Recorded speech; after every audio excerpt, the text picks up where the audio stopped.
byproduct of what you bring to the world, what you bring to your employer, what you bring to a customer. And that is what you had just said has, I would say, infinite possibilities, right? First off, recognizing that you are of value, okay? Then establishing if I'm of value and this is what I'm getting as a return for that value, okay, I can be even more valuable. And that will be represented by more in return.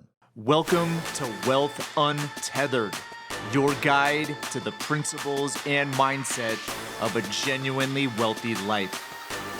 This podcast explores universal laws, principles, and strategies that lead to wealth and fulfillment. We delve into topics like investment, cash flow, business, estate and legacy planning, longevity, health, science, and more.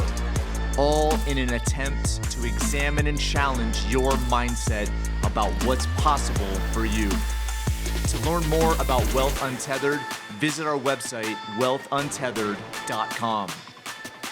Remember, our insights are not direct financial advice, so consult with your financial team before making any decisions based on the topics discussed in this show.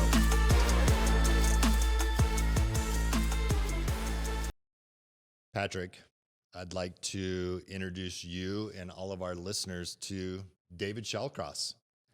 David and his wife, Sandy. They have 3 kids. David was a successful athlete in college and owns and runs a very successful business and has a number of employees, has a business partner, producing and creating a lot of value in the marketplace. However, one problem with David is that David, well, shall we say, he gets a little bored. And in that boredom, David decides to take a flyer on an investment. And he puts a small amount in the investment. The investment starts to do really well. And so he adds a little bit more money to it. Next thing you know, slippery slope, right? He has pushed all his chips into that investment, all of his money. And he's not telling his wife, Sandy, about all of this, at least the details of it, how much money he'd put in, how far he had actually gone in on this investment. And, long story short, he ends up losing everything, well, almost everything in that investment, financially speaking. And as a result of that, he is just beating himself up. And he, during that, started slowly neglecting his business. And this wasn't just an overnight thing. It transpired weeks and months and actually a few years into this.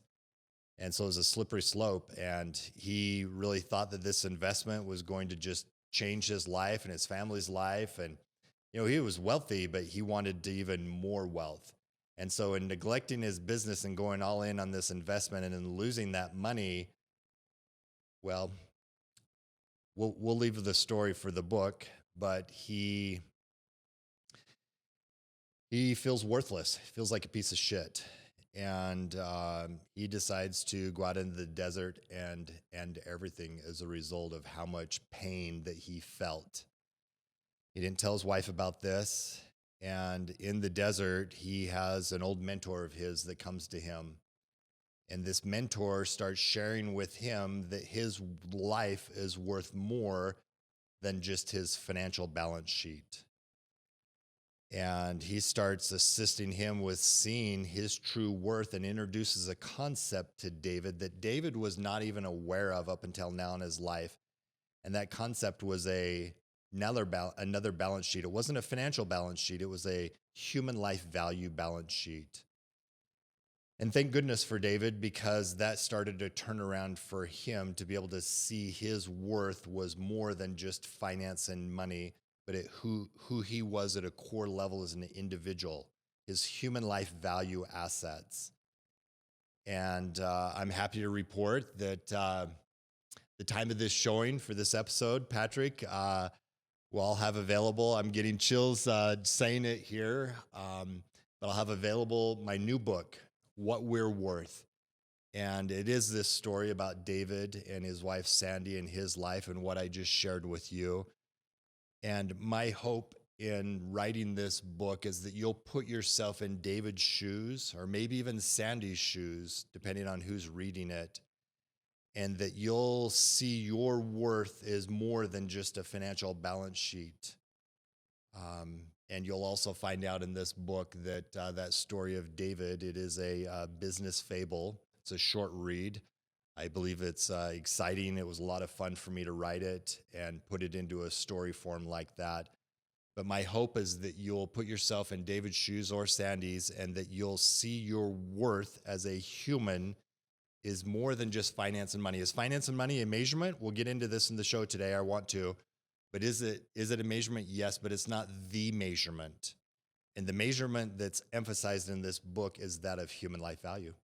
So human life value, we've identified essentially three themes. This is the dominant theme of the book, right? Is understanding the relevance of human life value in David's life, but obviously the book is meant for others through David to discover their own human life value. So let's unpack that.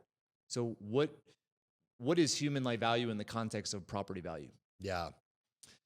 And on the cover of the book, it's this yin and yang cover, and it shows property value. So let's talk about property value first. I think most of our listeners can relate with a property value balance sheet. So on a property value balance sheet, you think of a balance sheet where you have assets and liabilities, and a simple example would be a home would be an asset, and a liability would be the mortgage against that home. So assets minus liabilities equal the equity in a property value balance sheet.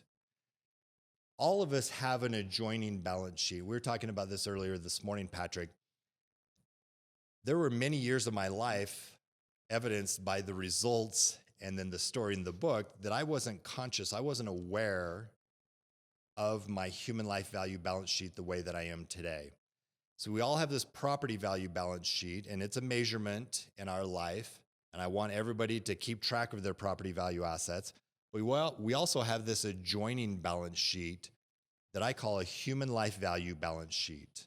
And we have assets and we have liabilities on the human life value balance sheet. And some of those assets would be things like our experiences in life, our morals, our values, our education, relationship capital. I'd like us to talk about relationship capital at some point in these episodes. And we may have some adjoining liabilities. There may be some limiting mindsets, things that take away in some way. There would be a liability on our human life value. Think of your human life value as your mental capital. Human life value is the source and the creator of all property value. And this seems so revolutionary for me in the beginning, and I love sharing this concept with others because it's a simple formula. If we want to increase our property value, which up until now in our episodes, we've been talking a lot about property value. We have been talking about human life value, but not to this emphasis of the book, What We're Worth, that I want to emphasize even more, that both of us have been able to emphasize more in our lives. But human life value is a separate balance sheet that I believe has even more value than our property value balance sheet. At least more potential. Yeah, more potential. So let me reiterate a couple things that you said. First, I mean, if you look at the material world, right, we're experiencing a really interesting time as compared to, times of the past, 1900s, 1800s. There is so much innovation. There's so much physical property. It's revolutionary. But the idea is that all that physical property comes through a human being, right? It was just potential. The means for whatever exists physically, arguably, was always there. But human beings are the ones that, through them, their creativity, right, their interest, their drive, their ability to gather teams and people around them, turn that idea into a reality, right? So property value, in essence, comes through a human being in that respect. But additionally, if you look at, let's just say, income, right? When someone earns income, they typically will value what that income, what that money can be exchanged for, right? Their house, their vacations, their lifestyle, their car, where they go out to eat, the clothes they wear, etc. But the point we're trying to make is that it's recognition of where that property value came from. Okay, your ability to produce and be of value to somebody else. That's what income is. Income is a byproduct. It's not a source. Okay, it's a byproduct of what you bring to the world, what you bring to your employer, what you bring to a customer. And that is what you had just said has, I would say, infinite possibilities, right? First off, recognizing that you are of value, okay? Then establishing if I'm of value and this is what I'm getting as a return for that value, okay, I can be even more valuable. And that will be represented by more in return. Yeah, definitely. This table, this microphone, this computer, the cameras that we're looking into, this building that we're in has no value whatsoever. They're all property value assets, but they have no value. None of these property value assets have any value whatsoever until a human gives them value in some way. Yeah, they create it and then they use it. So it's both it's the creation and the utility. That's exactly right. That's exactly right. So being deliberate. David Shallcross in the book, What We're Worth. I wrote a book. It's out right now at the time of the airing of this episode for you to, we'll have it in the show notes for you to be able to order it. I've created this human life value workbook to go along with it as a bonus that we'll talk about. But the book was created because I lost sight of my human life value balance sheet. I wasn't really aware of it. And I had put my self-worth tied up to my property value assets. And when I lost all of my property value assets in a bad investment at the end of 2007, I lost my self-worth. To the point, you guys have heard this if you've listened to the other episodes, to the point where I stuck a gun in my mouth. And I was ready to end it all over money and not paying attention to my human life value. And again, in the book, you'll read this, you'll be able to identify areas of your life where there's a liability, there's an asset on your human life value balance sheet, and things that you can do deliberately to not only raise your awareness, but to keep that awareness in your life. And that's my hope in writing this book because of the experiences that I've had. But there's a lot of self-interest in it also for each of us to be aware of our human life value balance sheet. We can talk about legacy and passing it on to our kids, but just in our own individual life, there's more joy and fulfillment, Patrick, that comes into our life as a result of us continuing to grow and to learn, and then to take that growth and that learning and to create and exchange that with others. And the natural byproduct of that, when exchanged and marketed so we know it's of value, is property value. Yeah. So what's interesting is looking at how we're trained, how we're conditioned, right, as producing value to create an income. We're not taught these principles, right? I would also say that the society we live in right now is trending more toward leisurely activities and less toward production. And I'm not saying that leisurely activities are bad. I think. And why do you think that is? Well, I don't think people have to work as much as they did in the past.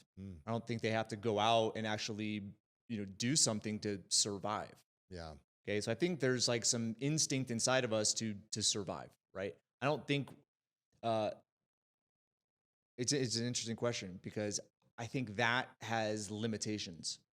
Okay. Because when you realize I can survive, I am surviving, you take your foot off the gas. Yeah. Okay. Yeah. Here, let me just make it, because this is a really interesting point. You take the foot off the gas, okay, from a survival standpoint, okay, but when you start to be leisurely, right, and you're not utilizing your human life value, you stagnate. Okay, so I feel, at least for me, is people are pursuing something. Like there's a drive inside of us to pursue something. It could be survival, okay, but for others, it could be some sort of satisfaction or happiness. I think ultimately it becomes fulfillment. And again, fulfillment, Tony Robbins has an awesome quote, success without fulfillment is the ultimate failure, right? I think being fulfilled, right? Knowing that we've contributed, made a difference, it really comes from a different source. I think there's instinct to survive, and that compels us to go get a job, support our family.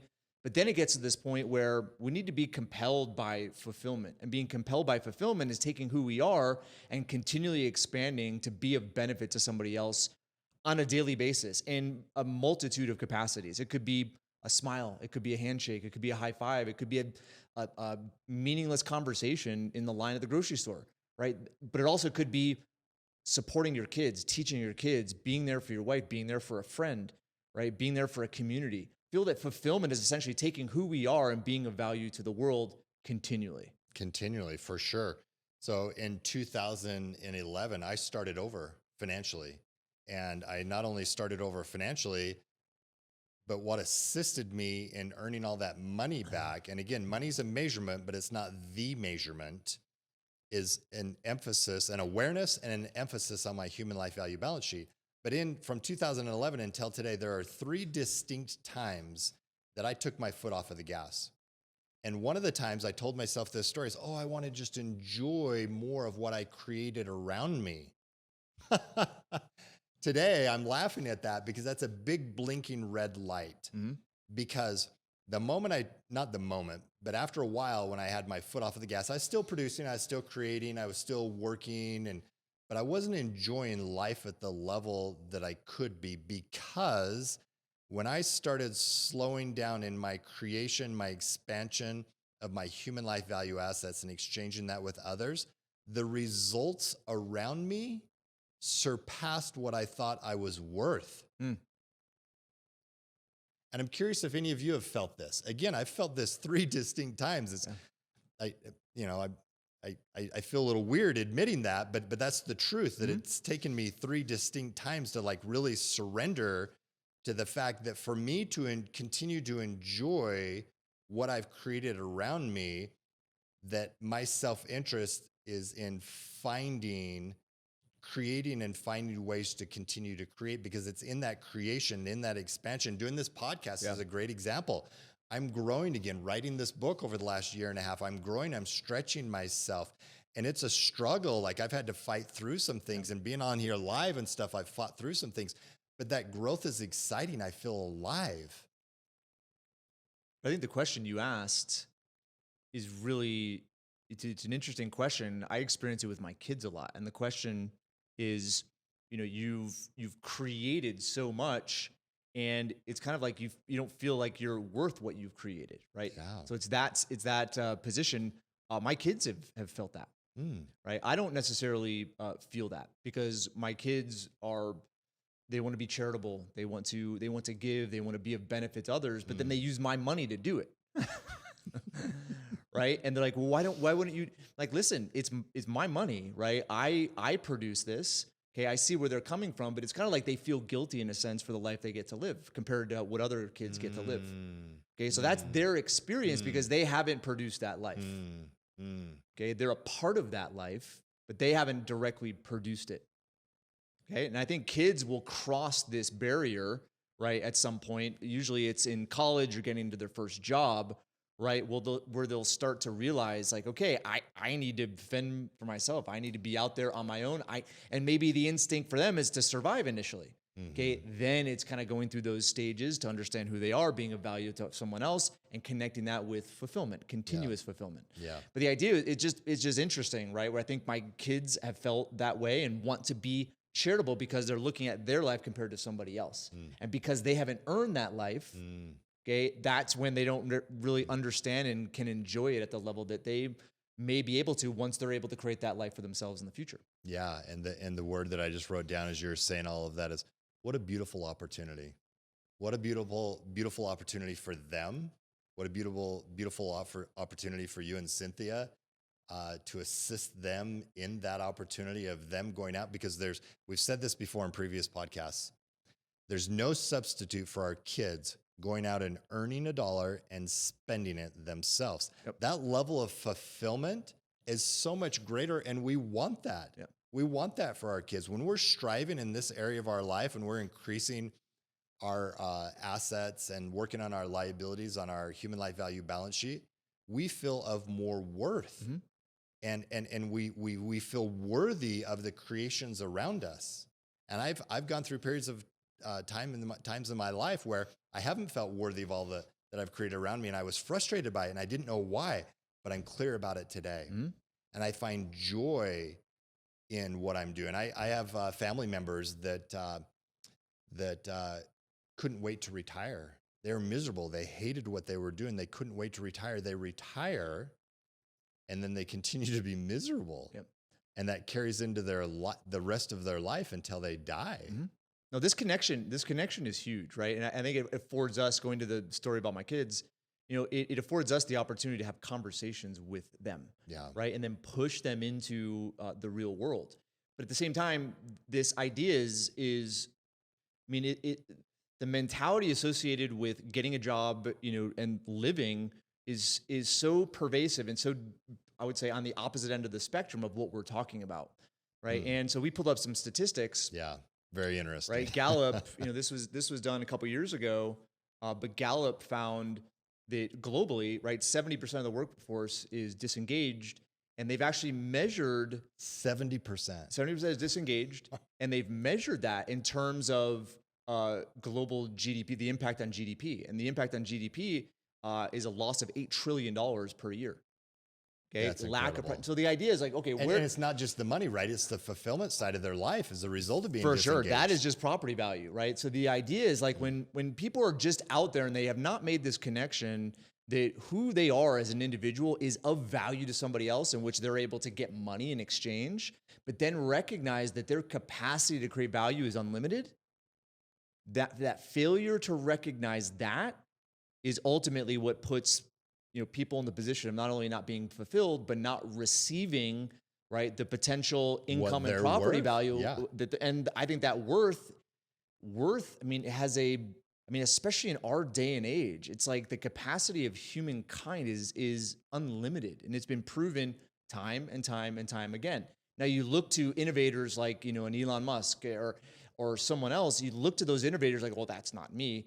But I think, okay, there's these big picture, like very extreme examples, but that doesn't take away from your capacity to be even more valuable to somebody else. It may not even be from an employer standpoint. It might be for your spouse. It might be for your kids. It might be for your community, right? It's the recognition that your capacity to be of value and be of service to somebody else is unlimited. And ultimately, that's going to give you ultimate fulfillment as well. One might even say, Patrick, that it's infinite. Yeah. So we want all of you, our desire, my desire, Patrick and I's desire is for you to become aware of this human life value balance sheet that we all have, that you have in your life, that I have, Patrick has, our kids have, all of those around us. We all have this human life value balance sheet, and to be even more deliberate about it than ever before. Mm-hmm. And at a personal self-interest level, you'll be more fulfilled as a result of this awareness and going to work on it. The awareness is the first step. So we all have one. Be aware of it. Buy the book. Yeah, that's my self-interest. And you buying the book, it'll come with a free workbook, the bonus to be able to go to work and ask yourself questions and to develop greater than you ever have before your human life value balance sheet. Things that you and I have done, Patrick, are in that workbook for them to be able to utilize and take steps in a deliberate way to be able to increase their human life value assets. Well, I think a big piece of the book, right, is Crenshaw's realization that all the property value he lost came from him, right? It ultimately came from his ability to produce, his experience, his knowledge about business and the specific field that he was in. And just as much as that property value was created, it could be created again. Right, so he didn't lose that. He lost the cash, the property value assets. Didn't lose what's inside. Yeah. Where all. In fact, what did he gain? Originated, and that's where I was going. Right, just as much as he lost property value, someone who loses millions of dollars has now gained, I would say, probably 2-3 times that. Right, in experience that they can now take and be even more successful than they would have been because of the perspective. For sure. So I would say for him, it's like, how do you turn a liability into an asset? Right, that could ultimately be, I lost millions of dollars in this stupid investment. We're going to get to that in the next episode, which is hubris and how we tend to be inclined to gamble, but that's not for right now. But it's essentially like, okay, you lost all these millions of dollars. That's a liability, but it's also an asset if you look at it from a human life value standpoint. Which again, we want to make sure that we're clear in all of you hearing this, is that you can turn those liabilities, those experiences that David had, that I had, that Patrick has had in our lives, and turn them around and turn them into an asset because of the perspective that we gain on life, what we value, what we don't value, what we give more emphasis to, what we don't give as much emphasis to, because perspective determines action. And our mindset around perspective, it can be a liability. It can be an asset or it can be a liability on our human life value balance sheet. I hope that you guys are getting this. Like, this episode is just to introduce it, let you know that this book is out for you. There's a workbook that comes with it. Dive into the story, immerse yourself into it, and then go to work and find joy in going to work also in this area, because it will fulfill you and ultimately create the most for those around you. Yep. So that workbook, I mean, the gaining of perspective you'll have from this story, it will help you start to take inventory of your human life value, your training, your expertise, your knowledge, your talents, even like what you like doing. Okay, it'll start to help you recognize that. And the idea is that once you have those assets, right now you may like doing something or may be interested in something that is not part of your employment, but now you're aware of it. So you could have like a dormant asset. Let's say a dormant asset is like this, piece of land that's just out in the middle of nowhere and has no utility other than being a piece of land. Okay, so right now it's dormant, but you can innovate, right? You could develop it. You could put structures on it. You could put a home on it. You could put a pond there. I mean, the opportunities are endless, right? But it starts out as dormant. So once you take a human life value asset that you recognize, which is something you love doing, something that you're passionate about, something that you're interested in, maybe a talent that you've recognized in yourself. There's a million, I would say, self-evaluations, whether it's, Colby or Strengths Finders or Myers-Briggs, where you can start to recognize, okay, what are your tendencies? What are your talents? Where is your training? And as you start to inventory that, that's when you can start looking at it as like, okay, how can I optimize this asset, right? Dormant land, how can I optimize that into a camp or optimize that into a retreat center or optimize that?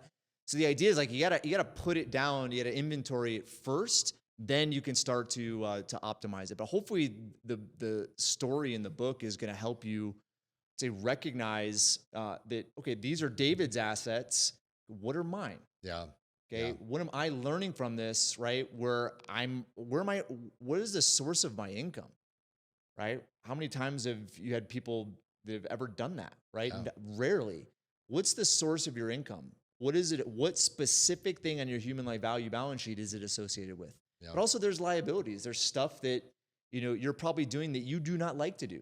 Doesn't mean that you stop doing it. You just start trying to find ways in which you can delegate the stuff that you don't like to do to somebody else, so you can optimize your assets. Anyway. And can you imagine, like, every quarter, every 3 months, looking at this, being deliberate about it and making just a small shift here or there, and then you get a year, 2 years, 3 years down the road, and you look back at all these small shifts that you made each quarter. Yep. And the progress as a result. One of the assignments in the workbook that comes with the book, What We're Worth, is to ask 5 people that you care about, that know you, what they see in you. Meaning, ask these 5 people to tell you back what strengths they see in you. It's an amazing exercise. Yeah. It's beautiful. It's empowering. Yeah, you may get a buddy that jokes around, but let them know that you're serious. This is an assignment, and then encourage them to do that. Encourage them to buy the book and to go through this workbook also, and to identify this in their life. But it's a powerful exercise, and it's just one of the many things that will assist you in being deliberate about that. Cool. So we're going to do 2 more episodes about your book. Okay. The next episode is going to be on hubris, gambling, and then the final episode is going to be on self-worth. Yeah. Some ways in which you can recognize in yourself your value and what you bring to the world. Beautiful. Beautiful. We'll have a link below in the show notes to be able to order the book, get the workbook, dive into it, let us know what you think. Thanks for joining us, everyone.